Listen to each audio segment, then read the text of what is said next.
Welcome back. So today I want to show you how we can block users from accessing terminal services like PowerShell or CMD from their client computers. And as a sysadmin, it's probably one of those things that could be keeping you up at night. So today I'm going to quickly show you how to incorrectly set these tools and then also how we can correctly set them as well. Cool. So here we are on the DC, as we can see here.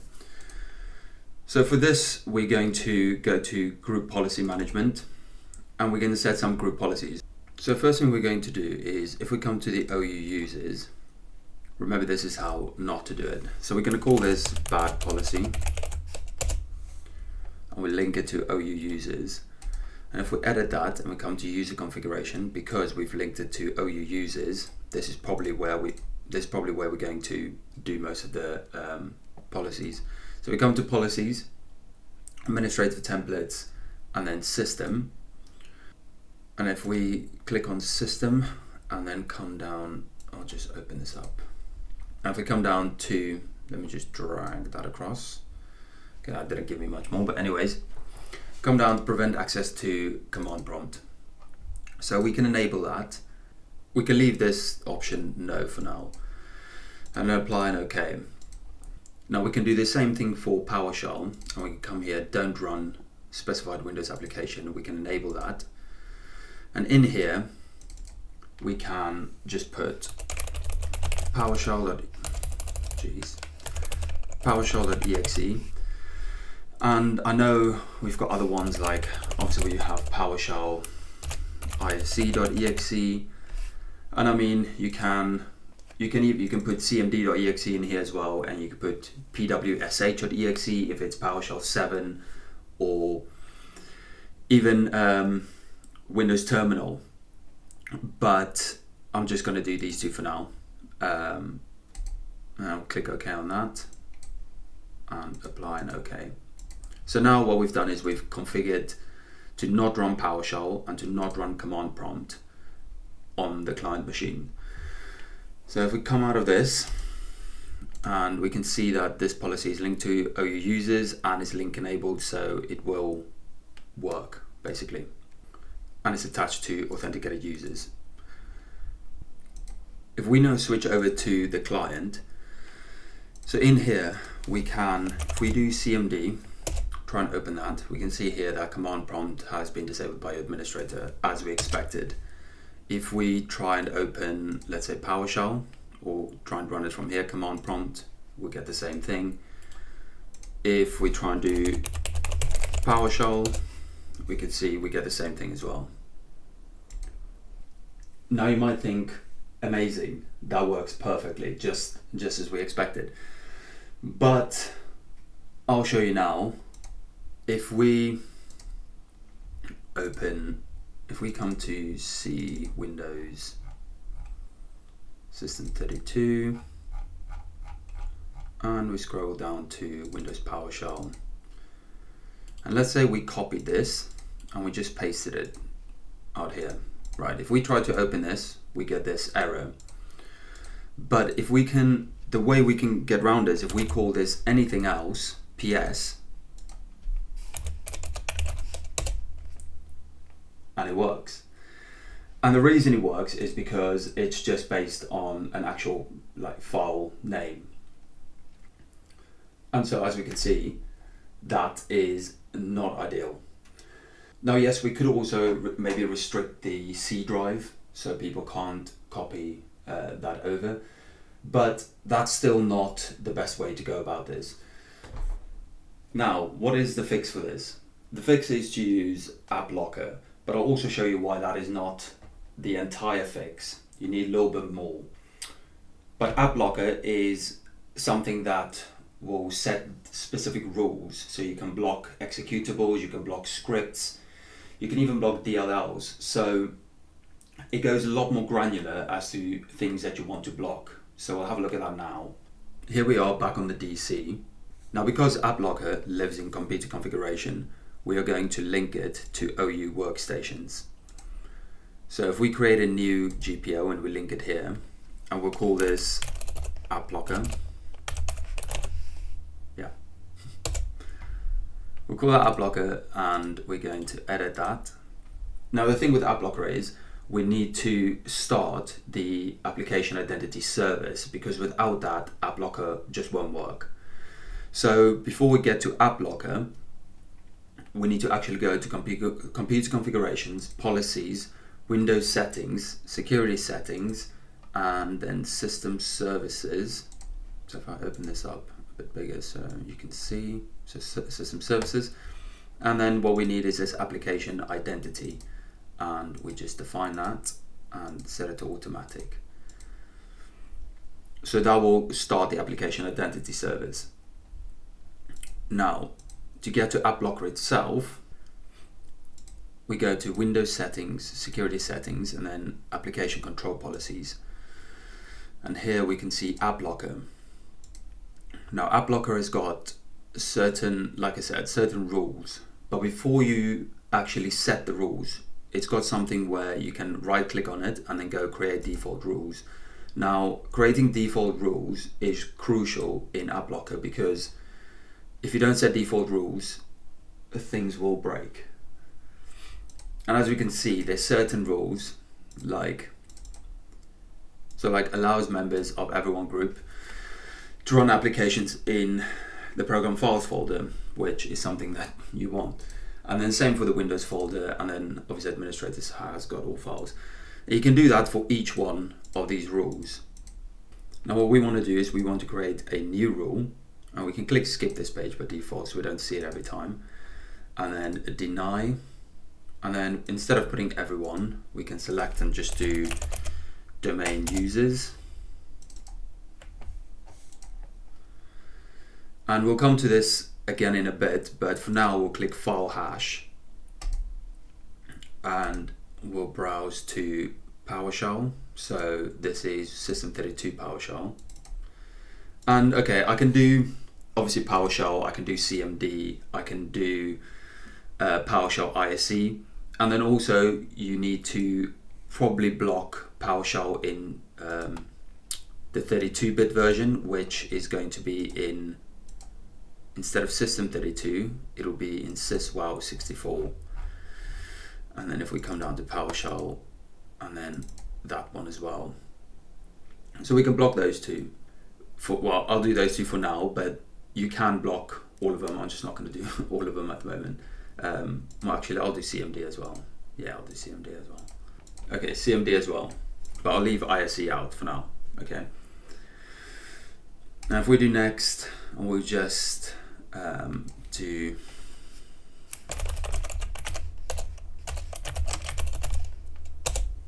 so by default, AppLocker policies are audit only. So we have to come back to AppLocker and click configure rule enforcement. And then here, we've only done executable rules at the moment. So if we click configured, and then we can see here it was audit only. But I put it to enforce rules to actually enforce it, click OK, apply and OK.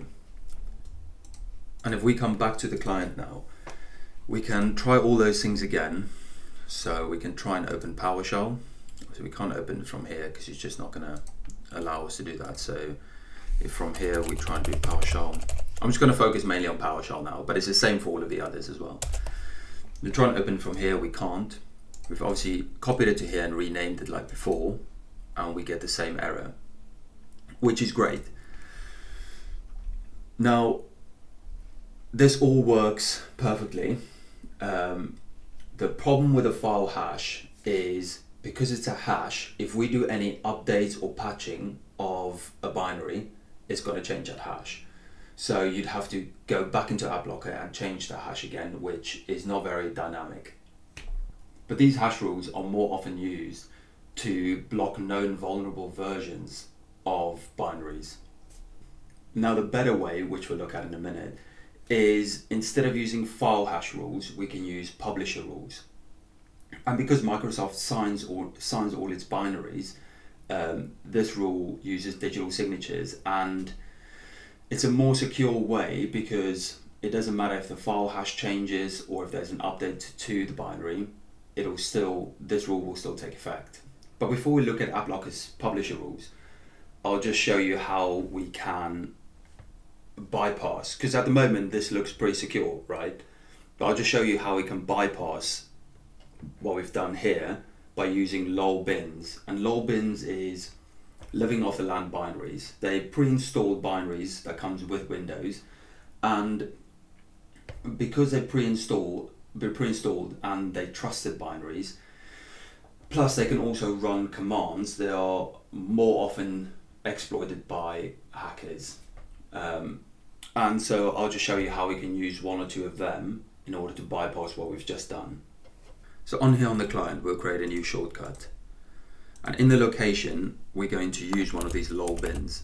So as you can see, I've been running some of them. So if we use WMIC, we're going to use the WMIC binary, and we're going to call the process, we're going to call PowerShell, but as a process of WMIC. So if we do next, and then we'll just call this, and we'll just call this anything, Charizard.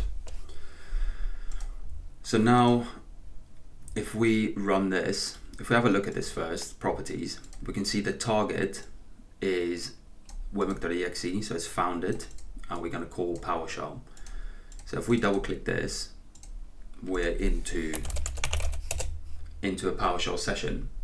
So that's successfully bypassed it. Now that was just one example, that was just WMIC, but there's quite a few more LOLBins that can be used. But these binaries are being used by the system, so we can't just block them. So it's better to either just monitor them with an EDR, or use something like ASR, which is attack surface reduction rules, to, instead of blocking them outright, you block specific behaviors. So for instance, you can block, let's say, Office spawning a PowerShell process. That's quite suspicious. So you can block that with ASR rules, and I'll show you just one rule in a second. In AppLocker as well, we can enable DLL rules. Now, I'll show you quickly how to do these. So if we go back to the DC, so in order to not break anything, I'll just do a new one. I'll just call it test. Can't do test, clearly that exists. We'll do test 10, sure I couldn't have made that many tests.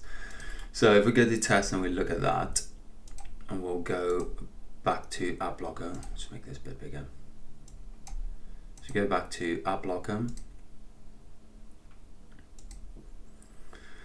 and if we right click AppLocker and go to properties, and we go to advanced, we can see here we can enable DLL rule collection. Now it does give you a bit of a warning, because it can, like it says, affect system performance, because it has to check every single DLL that gets loaded, which can cause a drop in performance on like older machines. But it can also break certain system functions. So definitely use this with caution, I would say. So now I'll have a quick talk about ASR rules. So if we come to OU workstations, because it's a computer configuration, we'll just do ASR. We'll edit that. Now if we come to computer configuration, policies, administrative template, let's make this bigger again. Windows components, and then we scroll down to Windows Defender Antivirus, and then Windows Defender Exploit Guard, and then here we have attack surface reduction. So here we have configure attack surface reduction rules. So we can enable that, and then here's where we set each specific rule. Now I'm not going to type out the rule because they are long values. So this one, so you put this long value name, you put in here, and then you put the value 1 to actually enable it. Now this specific one is to block process creations that originates from PSExec and WMI. So that WMIC that we just used, we can block the processor spawning from it. So if we OK that, so those specific rules you can see on the Windows website itself. So this is just on the Windows website itself, and here we can see some different ASR rules with their values as well. So you don't need to learn them. That would just, you can just go to the Windows website and find them from here. So like this one that I found. Okay, so we've enabled it, so we can OK that and then come out of here. And then if we go back to the client, so now if we come back to this process that we created earlier, so this WMIC that calls PowerShell, if we try and open this now, we can see that it doesn't open, and we can see here the action is blocked. Actually, I can't open this because I'm only a domain user, but we can see that Windows Defender, because that's what the ASR rule is a part of, pops up, and that takes a second to pop up again, but it pops up and it tells us basically that that's been blocked. So that's pretty cool, and that's just another way of granularly filtering and stopping these type of attacks, or these type of being able to actually access and run commands.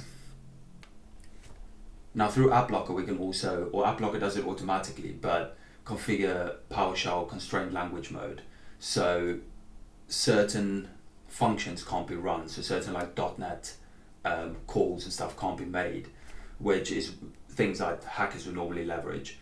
But now I'll show you, we'll take away some of these GPOs that we just made, and I'll show you how publisher rules work. So if we come back here, if we come back to the DC, okay, so I'll remove, we can leave the ASR one, but I'll remove AppLocker, delete that, and we'll just create one from scratch. And we'll just call this publisher rules. So now those those AppLocker rules that we did before is not enforced. So we're going to start from scratch basically with nothing in there. So if we go back to policies, so we need to go back to AppLocker. So security settings, application control policies, AppLocker. And then in here, because we started from scratch, we'll create the default rules again. And then we'll create a new rule. And in here, we'll do domain users again. And we'll do deny. And instead of doing file hash like we did before, we'll choose publisher. And so now, if we come to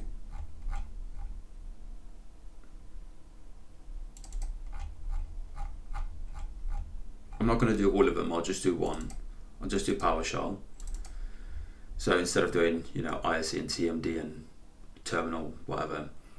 So we'll choose PowerShell, and I'll just scale this up to file name, because file version might change, but we'll keep all of this the same. So that's basically what this says. So the publisher, product name, file name, they match. So we do next, and leave it as that name, and we'll create that. So now, if we close this, and we come back to, and we go back to the client. Actually, just before we go back, let me just unlink this one as well. The one that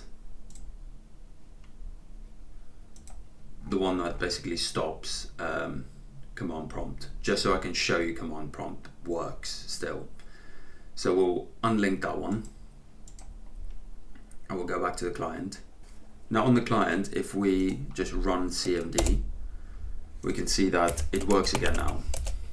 And that's because we've just set a publisher rule for PowerShell and not for command prompt. But if we try and open PowerShell, we can't, and this is the changed version as well. Or the renamed version, if we try and open from here, we can't either. And because we set the ASR rule, if we try and open from here, it just won't work anyways. And that's basically that.